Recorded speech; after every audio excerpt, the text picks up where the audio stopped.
இன்றைக்கி நம்ம பார்க்க போகிறது கேப்சிகம் பொரியல் தாங்க பார்க்க போகிறோம். ரொம்ப ஈஸியாக வீட்டிலையே நம்ம செய்யக்கூடிய கேப்சிகம் பொரியல்.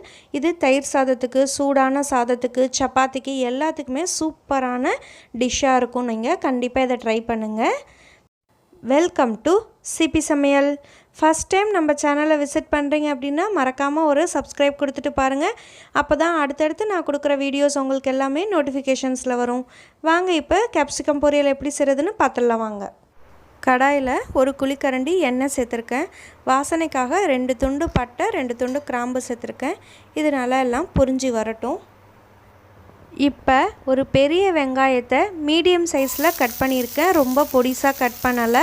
இதை நம்ம வதக்கிக்கலாம். இது பாதி அளவுக்கு வதங்கி வர்ற வரைக்கும் வதக்கலாம். ஃபஸ்ட்டு வெங்காயம் பாதி அளவுக்கு வதங்கிடுச்சு. இந்த ஸ்டேஜில் நான் ஒரு மீடியம் சைஸ் தக்காளி, அதையும் நான் ஸ்கொயராக கட் பண்ணி சேர்த்துருக்கேன். ஒரு பெரிய வெங்காயத்துக்கு ஒரு மீடியம் சைஸ் தக்காளின்ற அளவு கரெக்டான ரேஷியோவாக இருக்கும். இதை நம்ம நல்லா வதக்கி எடுத்துக்கலாம். இப்போ இது வதங்குற ஸ்டேஜில் 4 பல்லு பூண்டு, கொஞ்சோண்டு இஞ்சி, ஒரு துண்டு இஞ்சி இருக்கும், அந்த அளவுக்கு சேர்த்துருக்கேன். இதை நான் தட்டி தான் சேர்த்துருக்கேன். உங்கள்கிட்ட இஞ்சி பூண்டு விழுதாக இருந்ததுன்னா அதை கூடவே நீங்கள் சேர்த்துக்கலாம். இது ஒரு நல்ல ஃப்ளேவராக இருக்கும். இது எல்லாத்தையுமே நல்லா நம்ம வதக்கி எடுத்துக்கலாம். இப்போ ஓரளவு எல்லாமே வதங்கிடுச்சு. இப்போ ஒரு பெரிய குடைமிளகாயை நான் ஸ்கொயராக கட் பண்ணி சேர்த்துருக்கேன். நம்ம விருப்பத்துக்கான ஷேப்ஸில் நம்ம இதை கட் பண்ணிக்கலாம். இதையும் நம்ம சேர்த்துட்டு இப்போ நம்ம வதக்க ஆரம்பிச்சிடலாம். இது ஒரு 5 நிமிஷம் வதங்கட்டும். அதுக்கப்புறமா நம்ம வேணும்னா தண்ணி சேர்த்து வதக்கிக்கலாம். இப்போ கொஞ்சமாக தண்ணி சேர்த்துக்கிறேன். நான் குடைமிளகாய் வதங்கிறதுக்காக நான் சேர்த்துக்கிறேன். ரொம்ப தண்ணி சேர்த்துட்டோம்னா சொதன்னு ஆகிடும் நம்மளுக்கு, அப்புறம் பொரியல் நல்லா இருக்காது. அதனால் ரொம்ப கம்மியான தண்ணி சேர்த்து இதை நம்ம இப்போ மூடி வச்சிடலாம். 5லேருந்து 7 நிமிஷத்துலேயே குடைமிளகாய் சீக்கிரமாகவே வெந்துடும். ரொம்ப நேரம் ஆகாது. பார்க்கலாம் நம்ம.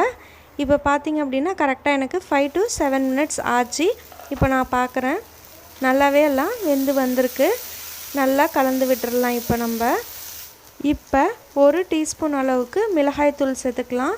தனி மிளகாய்த்தூள் தான், காரத்துக்கேற்ப நீங்கள் சேர்த்துக்கோங்க. அதோட இந்த ரெசிபிக்கு தேவையான அளவு உப்பு சேர்த்துக்கலாம். இது பொரியல் அப்படின்றதுனால நான் சிம்பிளாக இந்த ரெசிபி நான் செய்கிறேன். நான் இதில் கரம் மசாலா தூள்லாம் சேர்க்கலை. அது சேர்த்தோம்னா அது ஒரு மசாலா டேஸ்ட்டு நம்மளுக்கு கிடச்சிடும். ஆனால் இந்த கேப்சிகமுக்கு இந்த தனி மிளகாய் தூள் மட்டும் சேர்த்து செஞ்சு பார்த்தீங்க அப்படின்னா அது ஒரு தனி சுவையாக இருக்கும். இது உங்களுக்கு தயிர் சாதத்துக்கு, ப்ளெயின் ரைஸ், ஹாட்டான ஸ்டீம் ரைஸோடு நீங்கள் இதை சேர்த்து சாப்பிட்டிங்கனாலும் ரொம்ப சூப்பராக இருக்கும். அது மட்டும் இல்லாமல் சப்பாத்திக்கு அதோட அட்டகாசமாக இருக்கும். நம்ம ட்ராவலுக்கெலாம் போகிறோம் அப்படின்னா சப்பாத்திக்கு இதை சைட் டிஷ்ஷாக செஞ்சு எடுத்துகிட்டு போயிட்டீங்க அப்படின்னா ரொம்பவே சூப்பராக இருக்கும். குழந்தைங்களுக்கு லஞ்ச் பாக்ஸ் ரெசிப்பியாகவும் இதை நீங்கள் ஒயிட் ரைஸோடு மிக்ஸ் பண்ணி கொடுத்திங்கனாலும் ரொம்ப நல்லாவே இருக்கும். அவ்வளோதான், நம்மளோட சிம்பிளான கேப்சிகம் பொரியல் ரொம்ப டேஸ்டியாக ரெடி ஆகிடுச்சு.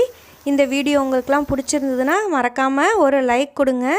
உங்களோட ஃப்ரெண்ட்ஸ் அண்ட் ரிலேட்டிவ்ஸோடு ஷேர் பண்ணுங்கள். சப்ஸ்கிரைப் பண்ணலைன்னா மறக்காமல் சப்ஸ்கிரைப் பண்ணுங்கள். அப்போ தான் நான் அடுத்த கொடுக்குற வீடியோஸ் உங்களுக்குலாம் நோட்டிஃபிகேஷன்ஸில் வரும். தேங்க்ஸ் ஃபார் வாட்சிங்.